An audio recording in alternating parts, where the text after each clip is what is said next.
He hit me, right there in the middle of the restaurant, under the soft glow of wine-colored chandeliers. The sound was sharp, intimate, like a secret being exposed. People turned, chairs scraped. I just stood there, the taste of blood settling on my tongue. He leaned in, close enough that I could smell her perfume on his collar. "She's mine now, loser." I wiped the corner of my mouth. Calm, steady. And then I smiled.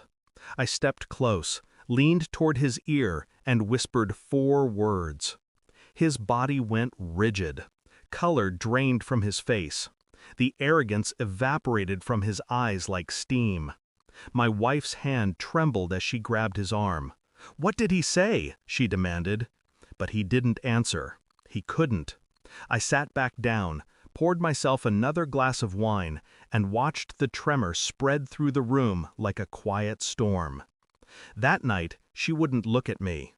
She kept pacing, lighting cigarettes she never smoked before, asking questions she didn't want answered. "What did you tell him?" I said nothing. Silence unnerves the guilty more than confession ever could.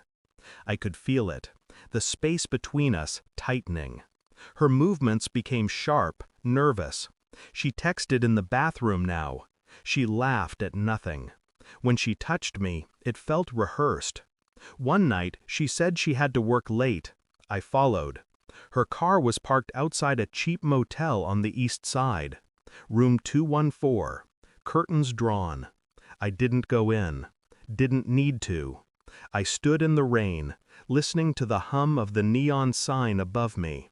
Something inside me shut off quietly, like a switch flipped. When she came home that night, I was reading on the couch. She smiled, soft and unsure. "You waited up?" "Of course," I said. My voice sounded like someone else's. The next morning, I began collecting things. Not clothes or weapons, evidence. Phone bills, receipts, location history from her smartwatch. It was all there, buried beneath her carelessness. Every lie time-stamped. Every kiss mapped. I found his name in her notes app, just initials, followed by a heart. I forwarded everything to a new email address, one she didn't know existed. Every night I rehearsed conversations in my head. Not what I'd say, but how I'd breathe, how long I'd pause between words. Anger wasn't useful. Precision was. I started recording our dinners, just the sound. The scrape of her fork, the tremor in her voice when she said, "I love you." A performance. One I had seen too many times before. A week later, I called him. He didn't recognize my voice. I told him my name. Silence. Then a faint exhale. "I told you never to." I hung up. That night, I printed every photo, every message, every location ping. I sealed them in a plain white envelope. When she came downstairs, I handed it to her. She frowned. "What's this?" "Open it." She hesitated, then slid the papers out. Her eyes darted over each page, faster and faster, until her hands began to shake. Her voice cracked. "You followed me?" "No," I said quietly. "I simply stopped pretending." She tried to speak again, but her lips trembled instead. I watched her crumble without touching her. Control is never louder than silence. The next morning, a courier delivered a small package to our doorstep. She opened it. Inside was a single envelope addressed in my handwriting. She looked confused until she saw his name written beneath it. Her fingers froze. "What is this?" I didn't answer. She tore it open. Inside was a photo, her and him in that same motel room, time-stamped, printed from her own phone backup. Beneath it, a single note in my handwriting.